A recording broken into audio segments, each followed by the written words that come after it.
Good morning. I am the Reverend Denise Terry, and I am the senior pastor of the East Granby Congregational Church. I speak to you, though, with perhaps a unique perspective. I am speaking for myself and not my entire congregation this morning. As many congregations, mine has also not had adequate opportunity to become knowledgeable about this complicated issue. And as they may not be of one mind about this, I'm speaking as a citizen and I'm speaking as a pastor of a community that is approximately 4 miles away from the proposed casino at Windsor Locks, a community that would be very much affected by the negative impacts of that venture should it be approved by the legislature. In addition, I happen to live in the town of East Windsor, approximately 3 miles from the second proposed site of a casino, another small community that would also be negatively impacted by a casino.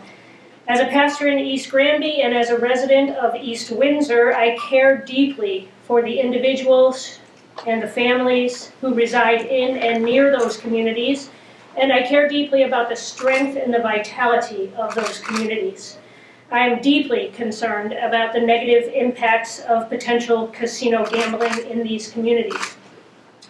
For the last 30 years, I have worked intensively with recovering addicts of all sorts, alcoholics, drug addicts, and most recently, gambling addicts. I have seen up close the devastation wrought by gambling in the lives of people who began as casual gamblers visiting establishments such as Foxwoods and Mohegan Sun on occasion for entertainment with friends or family members. Within a very short time, perhaps less than a year in most cases, they have become addicted to slot machine play. Within a short time, they progress rapidly to a point where they cannot control their gambling. They cannot accurately predict how long they will stay in the casino, how much money they will spend, what they will be willing to do to continue gambling, how many lies they will tell spouses, friends, co-workers, creditors, employers about where they are going, how they're spending their time, and where all their money is going. In short order, they become preoccupied most of the day with gambling, when they will be able to gamble again, and how and when they will be able to get more money to gamble. After each time they gamble, they're filled with remorse, regret, guilt, shame, and self-loathing. Gambling addicts, as has been stated, have the highest rate among all types of addictions for suicide and suicide attempts. After a brief time, perhaps a day or a week, the gambling addict is somehow able to temporarily forget about all of the negative impacts of their gambling, all the shame and the remorse and the regret and the guilt, and the cycle begins again.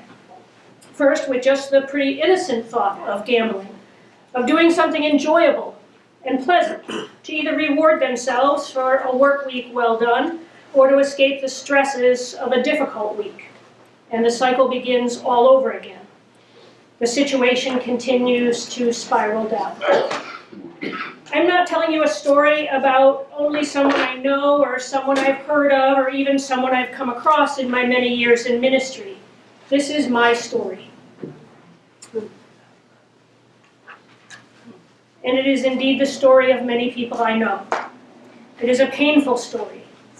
And the lead actor in the story is not the only active participant in the story. Equal partners in the story are the casino owners, operators, and slot machine designers. Their stated goal is to entice people and more people to their casinos. The goals of their industry, which are not as directly stated outside of closed-door meetings, but which are known to many who have researched the industry and spoken at length to insiders in the industry, are to develop ways to make guests stay longer and spend more money in the casino.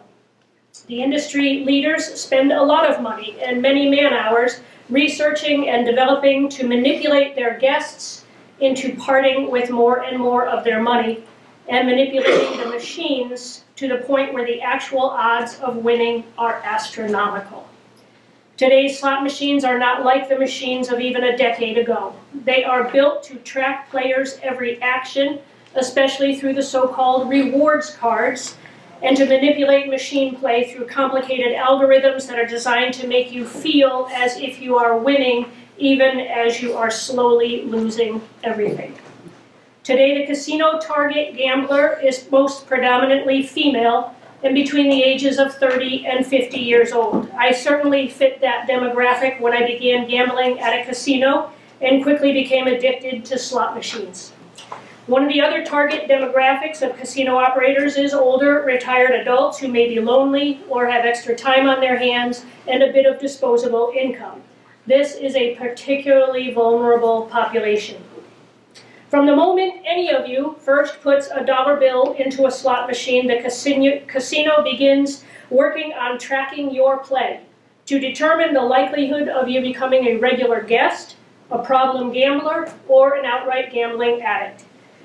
And they begin to manipulate both you and the machine to create problem gamblers and addicts. These are the lifeblood of the casino. The vast majority of their income does not come from the casual gambler. It comes from problem gamblers. And casinos today are not being built as entertainment tourist destinations. They are being built to attract local residents who live within 50 miles of the casino. Thus, the communities that host casinos become bled dry of their residents' disposable income that could be spent on other pursuits: shopping, dining, maintaining their residences, and supporting other forms of entertainment and business in the community. Casino operators would like you to believe that their establishment will spur economic development in your community. The exact opposite has been proven true. Instead, the communities surrounding casinos suffer. Operators would like you to believe that they will create jobs in the community. These jobs are mostly low-paying, part-time jobs without benefits. The increased crime in communities after casinos have moved in has been thoroughly documented, as have the increased instances of domestic violence, families torn apart, bankruptcies, embezzling, and other crimes of desperation. I do not want to see any of that happen to the people I love and the communities I love in East Granby and East Windsor. Lastly, I don't have time to speak about this today, but I hope others will address it. I believe it is absolutely immoral and unethical for the government of the state of Connecticut to be looking to add to its revenues by taking advantage of its residents and by preying on their vulnerabilities. I urge you to support the work of the Coalition Against Casino Expansion in Connecticut. Thank you.